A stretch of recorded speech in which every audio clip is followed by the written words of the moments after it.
Coucou tout le monde, je vous retrouve pour la guidance du 8 au 14 avril 2024. Quelle semaine, quelle vie, franchement. Tout d'abord, je voulais vous remercier pour tous les gentils messages que j'ai reçus sous la vidéo la semaine dernière. Ça m'a beaucoup touchée. Je me suis aussi rendu compte que du coup, on traversait des choses sensiblement similaires, en tout cas dans les énergies. Et du coup, voilà, ça m'a confirmé que j'avais bien fait de la faire, même si j'avais eu des hésitations. Et puis tous les beaux messages d'anniversaire, merci aussi, merci beaucoup, ça m'a beaucoup touchée.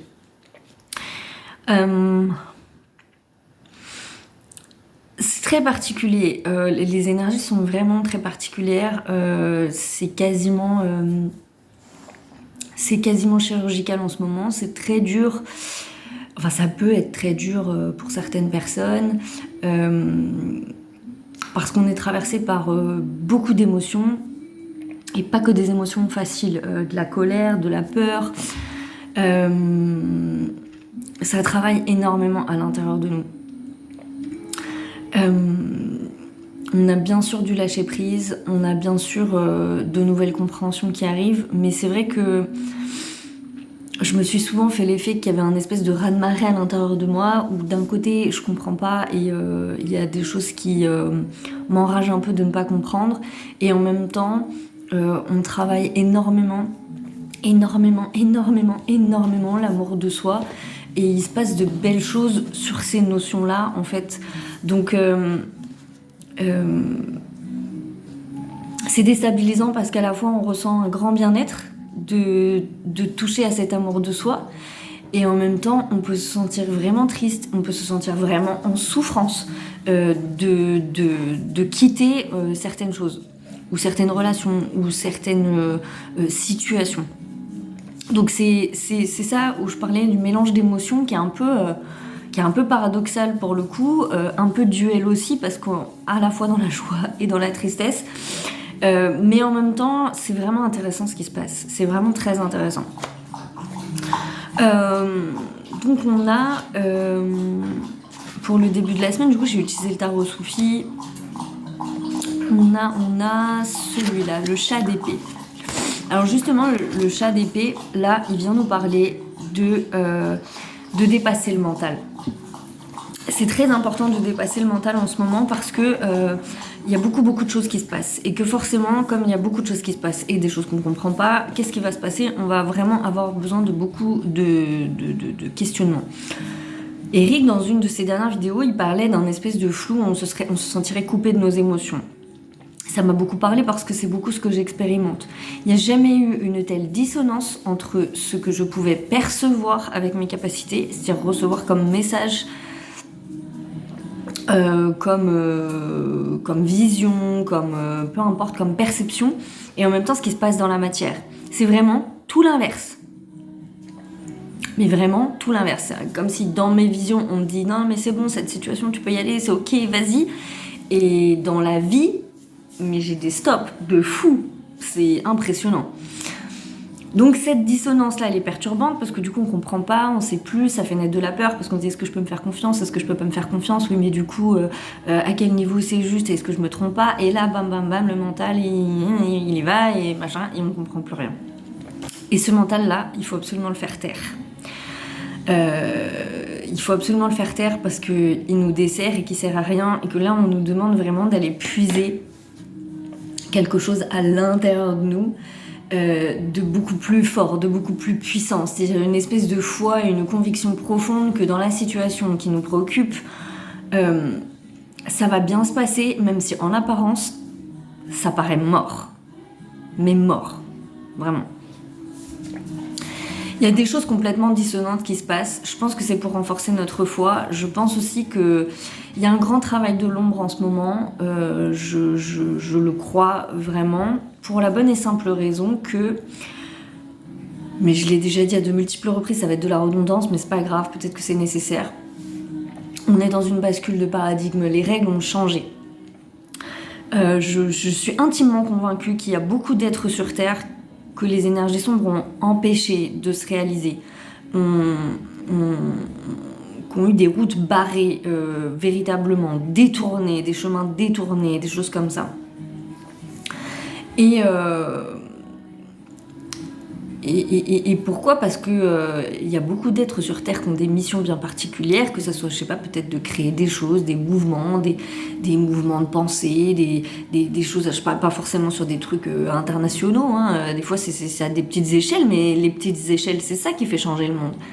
Et peut-être qu'en empêchant telle collaboration avec telle collaboration, on vous empêchez de semer des graines et du coup de contaminer d'autres gens, etc., etc. Et c'est comme ça qu'elle agit, l'ombre, en fait.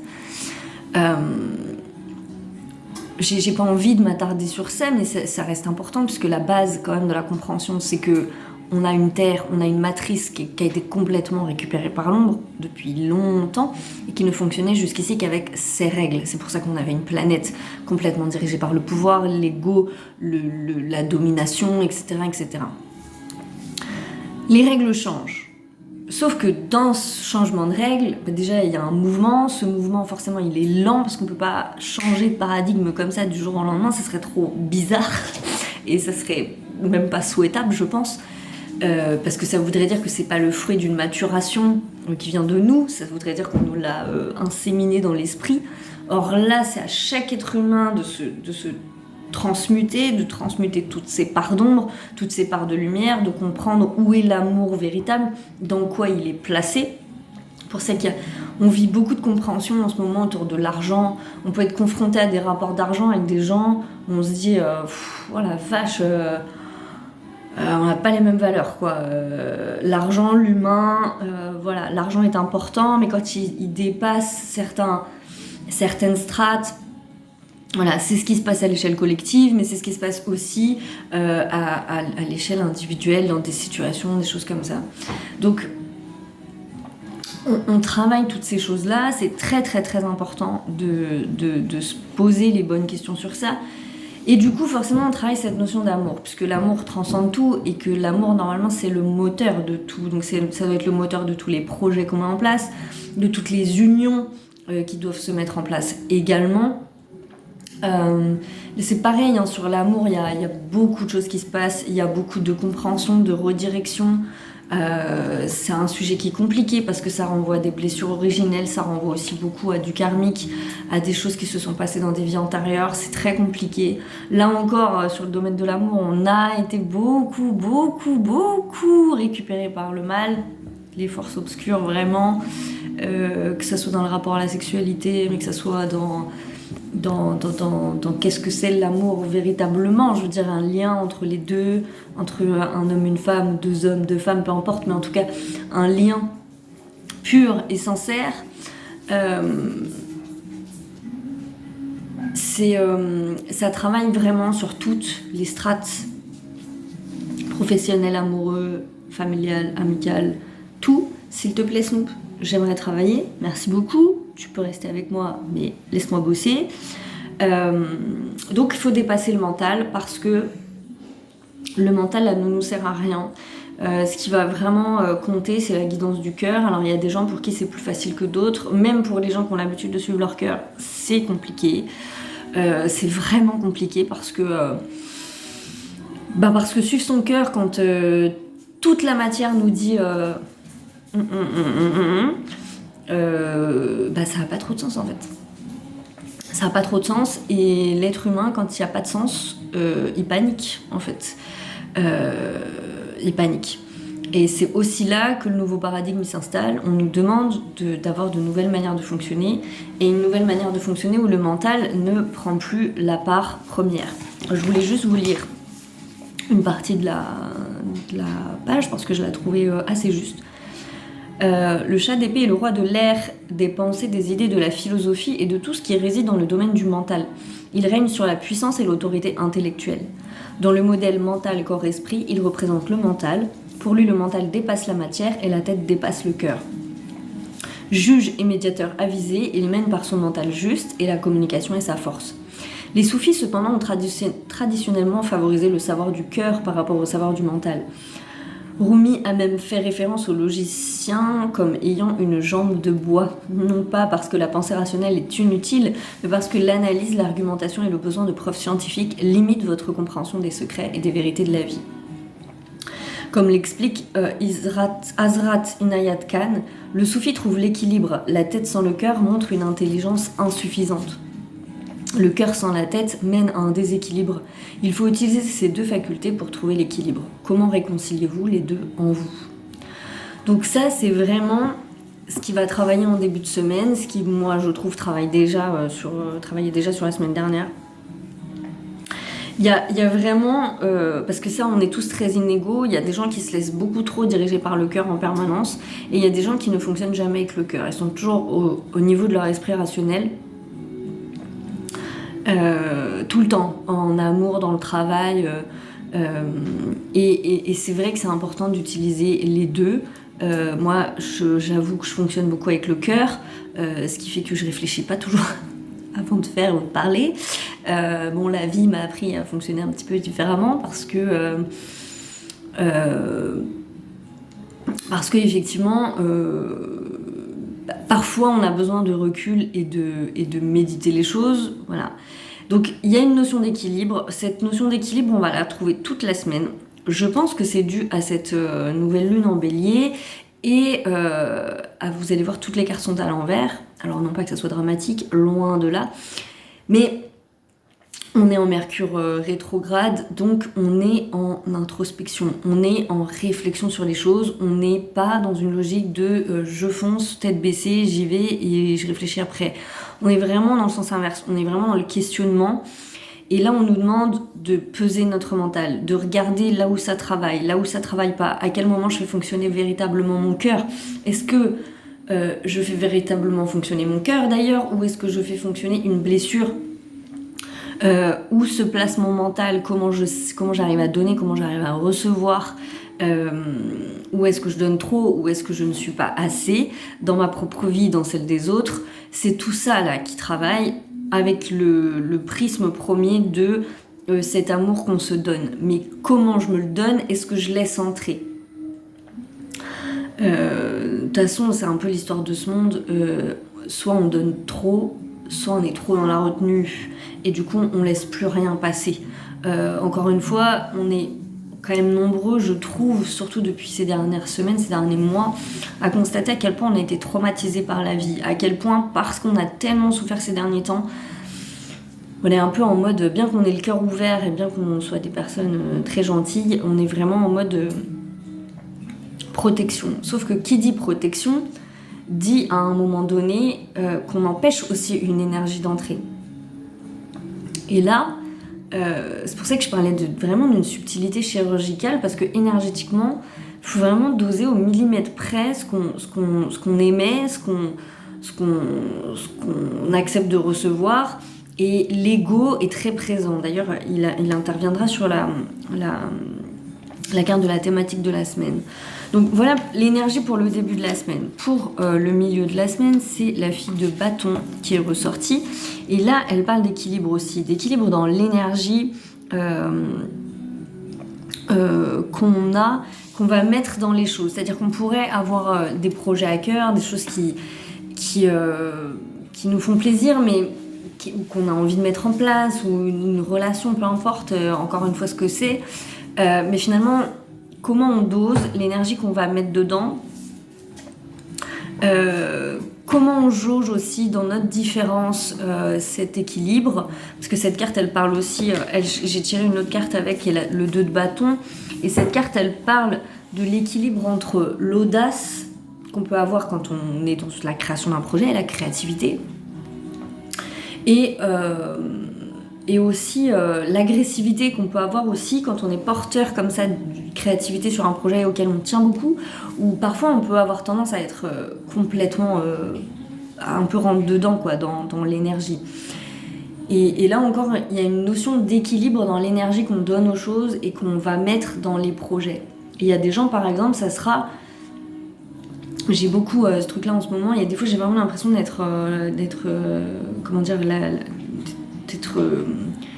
de subir le courant de la mer. Je me sens vraiment des fois complètement vidée de mon énergie.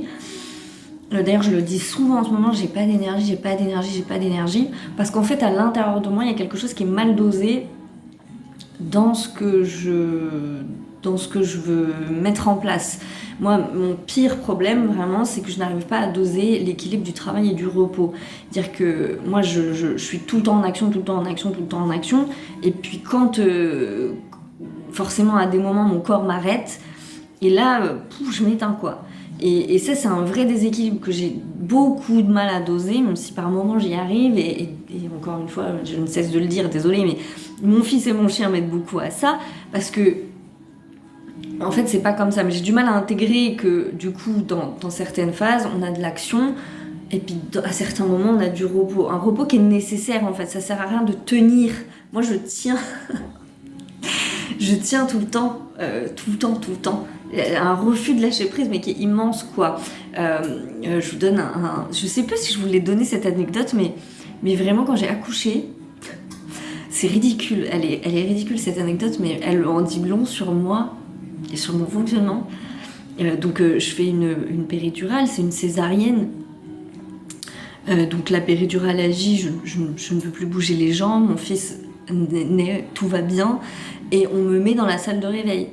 Et là, au lieu de me laisser aller à me reposer pendant, je sais pas, 2-3 heures pour récupérer mon bébé, là, je passe 2-3 heures, je sais pas combien de temps ça a duré, mais ça a été somme toute assez long, je passe tout ce temps à lutter contre la substance. Mais véritablement, c'est-à-dire que je me force à rester éveillée et je bouge mes jambes, je cherche les fourmis, la seule chose à laquelle je vais penser pendant 2-3 heures, c'est récupérer mes jambes pour retourner. Il fallait que j'y retourne. Alors c'était ridicule, j'aurais pu me reposer, c'était fait pour ça. Je veux dire, mon bébé, on l'avait pris en charge. J'étais même pas spécifiquement inquiète pour Caleb, en fait. Fallait juste que je sois là, fallait juste que je sois en action. Et c'était somme toute vraiment stupide, mais j'ai passé tout ce temps-là à faire ça, à lutter contre les substances. Du coup, forcément, au bout d'un moment, j'ai réussi à avoir ce que je voulais. Donc, je récupère les fourmis dans les pieds, je commence à me dire « Ah, c'est bon, je peux bouger mes jambes, donc je peux y aller ». Résultat des courses, le lendemain, enfin quelques heures après, je suis debout dans ma chambre alors que on m'a fait une césarienne. Je suis debout dans ma chambre, je porte mon fils, je suis pumped up, moi. Voilà. Et je ne sens pas la douleur puisque comme je n'ai pas laissé faire les substances, elles sont encore actives à l'intérieur de moi. Donc résultat des courses, je ne sens pas de douleur.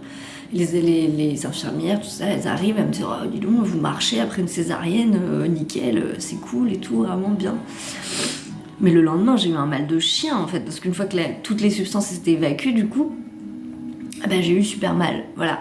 Ça en dit long sur ma personne et sur ma manière de fonctionner et mon refus de lâcher prise dans des moments où c'est essentiel de lâcher prise. Il y a des moments où c'est juste essentiel. Je me souviens quand j'étais petite et mon fils est pareil, je trouvais que le sommeil c'était une perte de temps. C'est-à-dire que vraiment, je comprenais pas pourquoi on dormait. Ça n'a aucun sens. Alors que quand on dort, on grandit, il se passe beaucoup de choses. Voilà. Donc, à toutes les personnes qui sont un peu comme moi, courage. Et voilà. Tout ça pour dire que c'est vraiment une notion d'équilibre, un équilibre à trouver. Il est très différent pour toutes les personnes. Moi, je suis un extrême dans un domaine. Voilà, à chacun de voir qu'est-ce que vous avez à équilibrer vraiment à l'intérieur de vous. Si vous avez un projet, quelque chose qui vous tient à cœur, qu'est-ce que vous y mettez comme énergie, comment vous la dosez. Parfois c'est trop, parfois c'est pas assez. Il y a des gens c'est pas assez. Et c'est ça qui est vraiment important à aller regarder pour le milieu de la semaine. C'est vraiment le questionnement sur notre dynamisme intérieur, sur qu'est-ce qui se passe à l'intérieur de nous par rapport au sujet qui nous préoccupe, comment on gère cette énergie, comment on gère ces énergies, parce qu'en ce moment, il se passe beaucoup de choses. Pour la fin de semaine, du coup, j'ai trouvé ça vraiment très mignon. C'est la carte du monde qui est ressortie à l'envers aussi. Cette carte, c'est marrant parce que Elle signifie, elle symbolise un peu le retour à la maison, je vous la mets à l'endroit. Elle a vraiment cette énergie-là. Si Eric, tu regardes ma vidéo, on se comprend. Elle est présente parce que pour deux choses. Parce que on vit ça, on vit ça beaucoup cette semaine. Ça fait, je crois, 2-3 semaines que je vous le dis, mais je suis profondément confrontée à l'énergie de rejet en ce moment. C'est très douloureux. C'est vraiment très douloureux. Et en même temps, ça fait naître ça. C'est-à-dire que vraiment, plus je ressens cette énergie, et plus je m'aime de fou malade. Je ressens beaucoup de compassion pour moi et d'amour. De plus en plus, je me dis non, mais pardonnez-moi pour ce... Mais je suis une personne formidable, vraiment. Et pour cela, je m'aime beaucoup. Et c'est très très important, je crois, en ce moment, ce qui se passe à travers ça. Parce que du coup, on ne subit plus, notamment dans les relations, des choses qu'on n'a plus envie de subir. Je peux t'aimer, mais je m'aime encore plus. Je m'aime tellement que, d'une, je vais pas tout accepter, et de deux...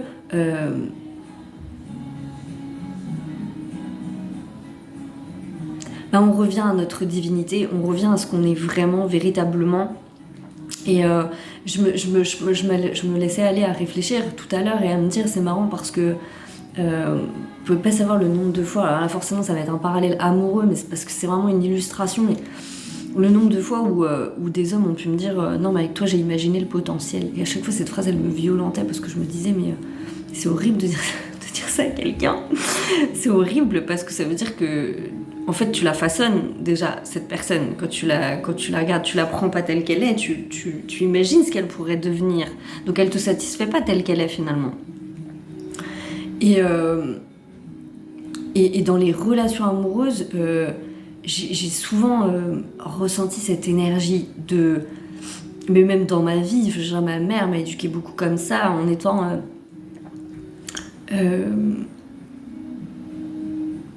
on m'a martelé que j'étais pas la plus belle, pas la plus intelligente, pas la plus ci, plus ça, machin, pas assez ci, pas assez ça.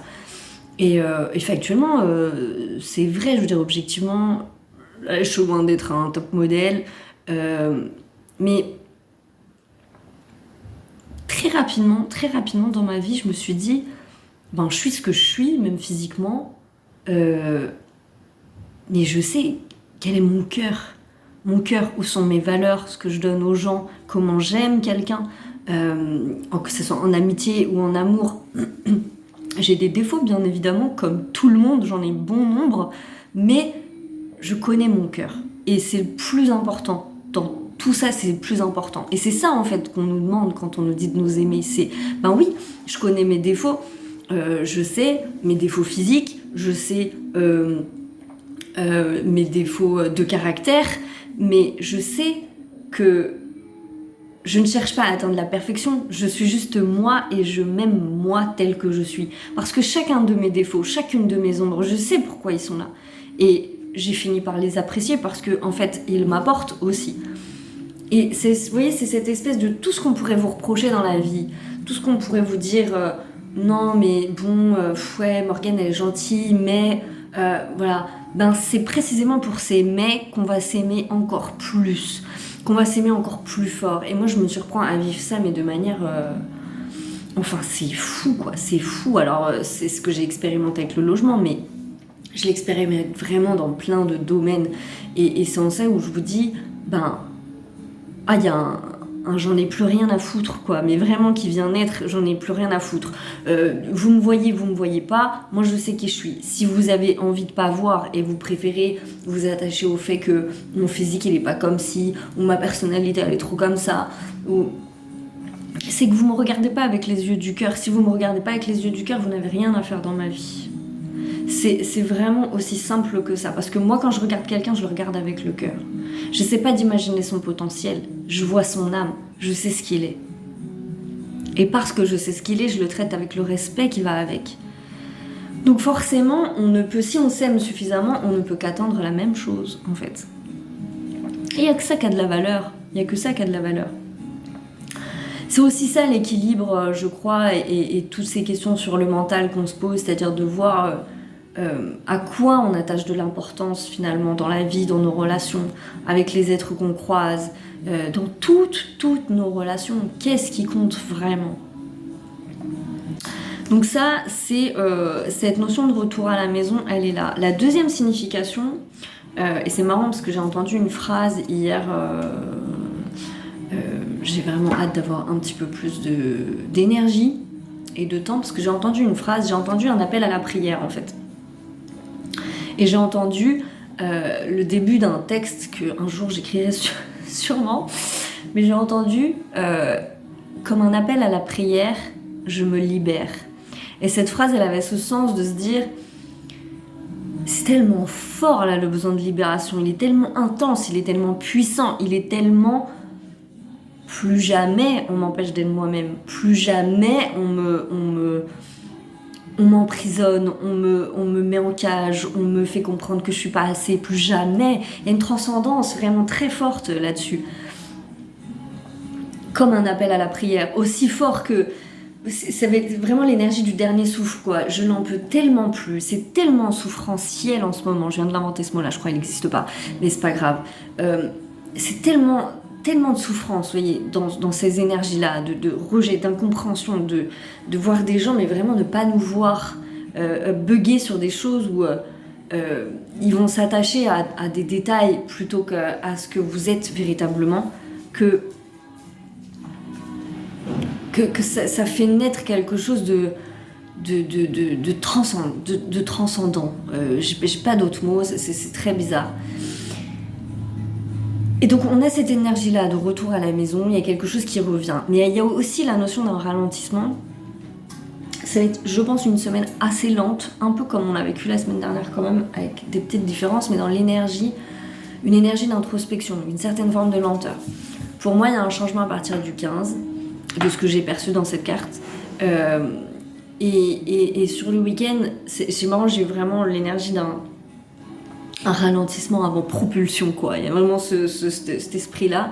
Je vais pas utiliser le calme avant la tempête, parce que pour moi, ce serait pas totalement juste. Pour le coup, propulsion me paraît plus juste que tempête, dans ce que je ressens.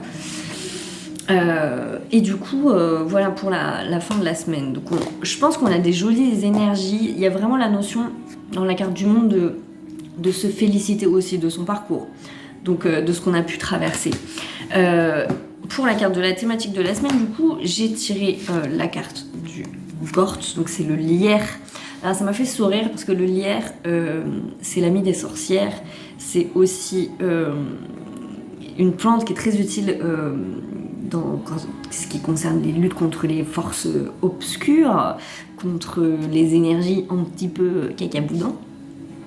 Je sais pas pourquoi, mais ça me fait rire. Je trouve que ça les minimise, cacaboudin, ça me va très bien. Il y a une petite énergie enfantine que je trouve drôle, donc du coup voilà, je vais garder ça.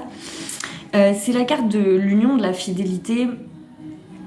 C'est une carte qui parle de relations amoureuses, d'amour plus largement, d'amour de soi, beaucoup. Donc ça peut parler d'alliance, d'amitié, de relations amoureuses. Ça parle d'amour dans la globalité parce que c'est ce qu'on travaille très très très très puissamment. En ce moment, même si c'est très douloureux, c'est vraiment ce qui est à l'œuvre. Donc vous avez les gens qui sont actifs dans le travail, les gens qui le sont un petit peu moins, parce qu'au final c'est un sujet qui est tellement complexe à aller regarder qu'il y a de l'évitement, mais on ne peut plus rien éviter. C'est-à-dire que ce qui ne sera pas fait cette semaine sera fait la semaine d'après et la semaine encore d'après.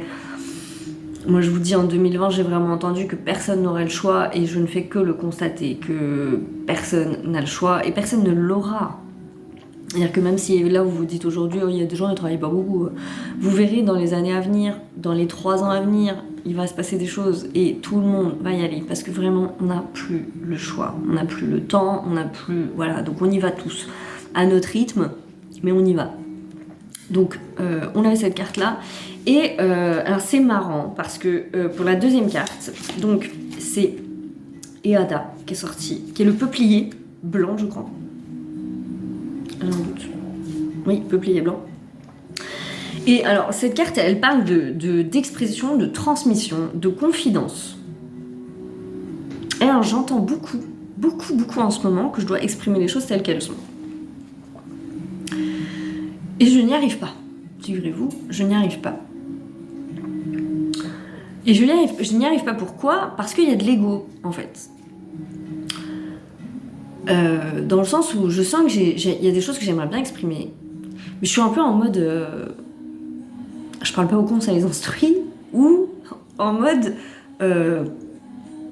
non mais c'est bon, de toute façon ça sert à rien que je dise parce que voilà.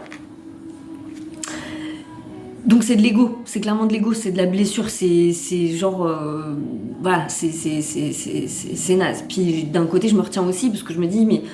je vais dire les choses comment elles vont être prises, comment elles vont être interprétées, est-ce qu'il va y avoir de la compréhension, parce que parler c'est bien quand ça débouche sur un échange constructif, mais si c'est parler pour au final se prendre la tête et que l'autre personne elle se vexe et qu'il n'y a rien de constructif, c'est naze en fait. Donc on peut se demander des fois si c'est juste ce qu'on a vraiment à dire ou est-ce que c'est une part de blessure. Et il y a des fois c'est important de dire les choses, je vous le dis tout le temps, des fois il y a besoin du conflit, parfois il y a besoin qu'il y ait des choses qui pètent, qui explosent, qui se disent, même si ça fait pas plaisir. Des fois dans ce truc là il y a quelque chose qui naît et des fois la personne en face elle en a besoin, ça je le sais, mais il y a vraiment quelque chose, je vois bien, où j'ai pas envie de parler parce qu'il y a de l'ego derrière. Il y a aussi une notion de... il y a peut-être des informations qu'on n'a pas, qui viendront sur la semaine d'après. Donc pas sur la semaine du 8 au 14, mais à partir du 15. Il y a aussi cette notion-là, une notion de choses qui sont cachées, donc d'où l'importance, parce que justement il y a de l'ego et que des choses ne sont pas dites, il y a la notion de prendre le temps de réfléchir, parce que peut-être qu'on n'a pas tous les éléments pour bien analyser les situations en ce moment telles qu'elles sont véritablement. Donc après, à chacun de voir dans les situations, il y a en tout cas une réflexion autour de la communication, de ce qu'on en fait, de qu'est-ce que je veux dire, comment je veux le dire, pourquoi je me retiens de le dire.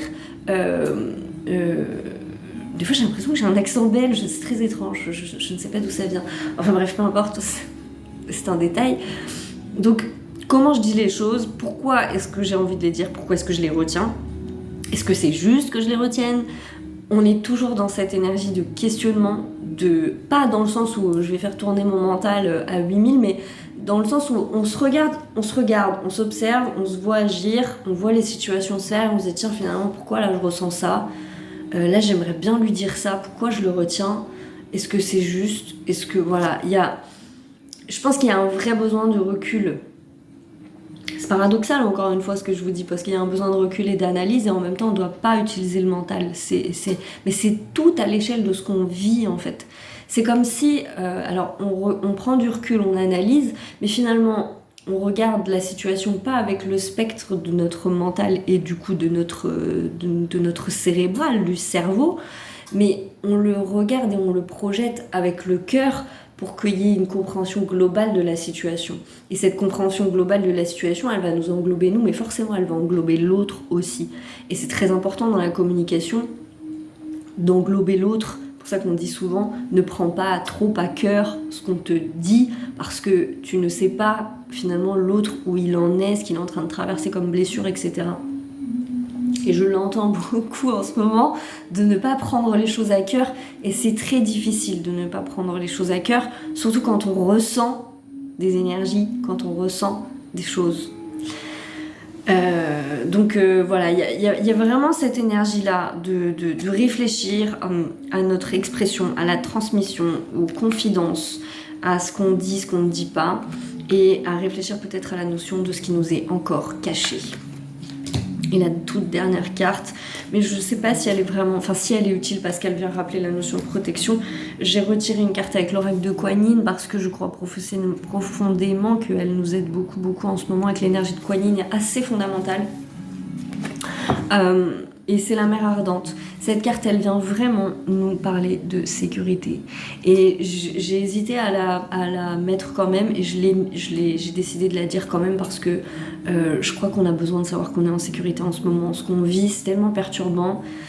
Je sais qu'Eric me l'a dit plein de fois cette semaine que j'étais protégée, et ça me fait du bien de l'entendre. Ça me fait beaucoup de bien.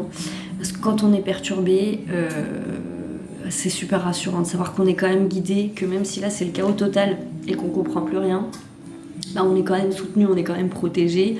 Je vois du 444 tous les jours, et quand j'ai des moments d'angoisse, je le vois systématiquement. Donc c'est important, voilà. J'espère que j'ai été claire. J'ai eu l'impression qu'elle était un peu fouillie, cette guidance, mais voilà, les choses sont ainsi de toute façon. Je vous embrasse, merci encore pour vos messages. On est le week-end de mon anniversaire, donc demain c'est le jour J. Je m'en vais me célébrer, n'est-ce pas ? Et je vous souhaite aussi ça, même si c'est pas votre anniversaire, tiens, de vous célébrer profondément, et de vous envoyer tout l'amour qu'il est possible que vous vous envoyez, parce que on a beaucoup souffert, et je crois vraiment que c'est important de se rappeler qu'on a fait de notre mieux, et qu'on est des bonnes personnes, même si on a traversé des choses très très très très très lourdes, et même si on se sent pas encore totalement apte à affronter la vie et tous ces défis. Voilà, je vous embrasse très fort, prenez soin de vous.